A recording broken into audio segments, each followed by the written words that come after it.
Hello, this tutorial covers how to paint an apple in grayscale using acrylic paint. All you need is black and white paint. I've already mixed up my gray values. I have a light gray, a 25% gray, about a 50% gray, and a 75% gray. I'm using 80-pound mixed media paper. It's pretty thin, and I like to tape down all four sides of my paper. You can use artist tape, painter's tape, or masking tape. I have a lot of masking tape, so that's what I'm using here.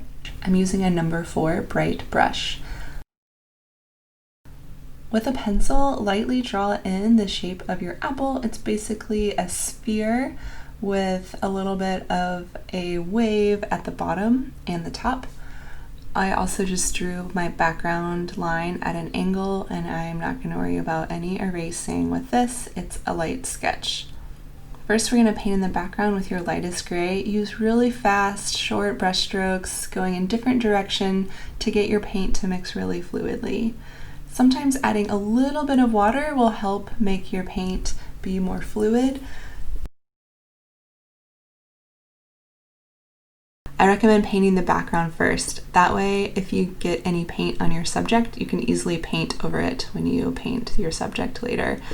Painting the edge, really cut in on the side of your brush and use one really confident brush stroke so you get that nice hard edge.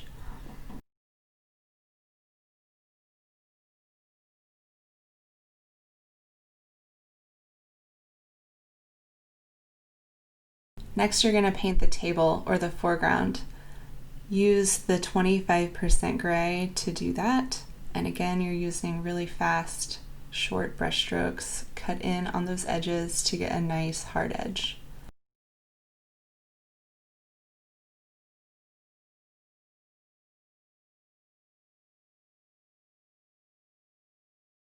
I like to rinse my brush when I change colors and then blot my brush on a paper towel. Next, you're going to paint the apple with your 50% gray. And again, I added a little bit of water into this paint so that it's really fluid.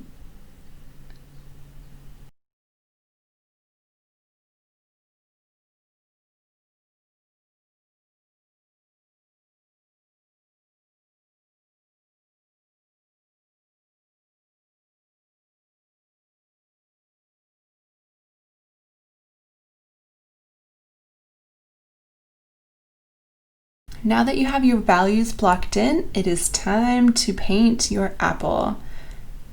With your apple, we're really going for that range of value. The light source is coming from the upper left. I'm going to start by adding my highlight. The highlight is not at the actual edge of the apple. The highlight is going to be inward a little bit.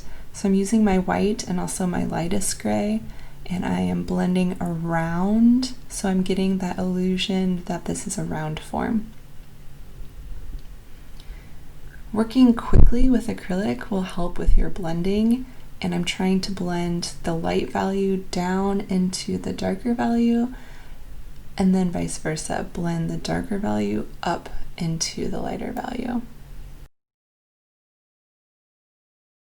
I'm establishing the core shadow. The core shadow is this area right here.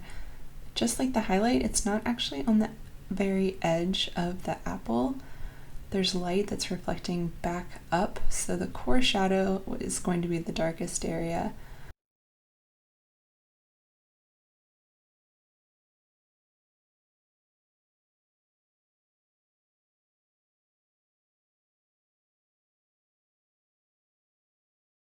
Next, add your cast shadow. The cast shadow is the shadow the object casts based on your light source.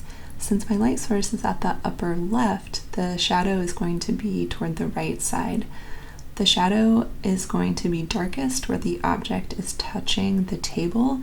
I'm using 75% gray for the shadow and black where it is darkest right underneath the apple. Blot your brush on a paper towel to clean it and use the dry brush technique for the edges of the shadow to soften them.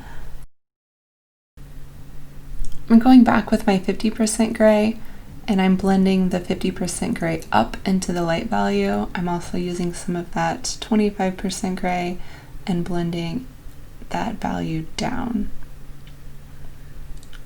And finally finish off the stem. Again, since the light source is on the left, the right side of the stem is going to be darker. I'm still using my number 4 brush here, which is not exactly the easiest brush to do this small area with. You can change brushes. In the area around the stem, add a highlight to make it look like that part of the apple is coming forward, and add a shadow where the stem is going into the apple to really push that depth. Finesse your apple by touching up on any values that you think you need a little bit of adjusting. Once you're done, take a step back and look at this. We have a nice range of value. I use an 8-step value scale, with 1 being my whites as highlights and 8 being my blacks as shadows. Here I have a range of values from 1 to 8 and a lot of midtones. Also, remember what we talked about with cutting in on the edge to get a really nice hard edge. By having that hard edge, it also looks like the apple is coming forward. You don't want to have it look like the background paint is kind of on top of the apple. That's where the depth won't be as convincing.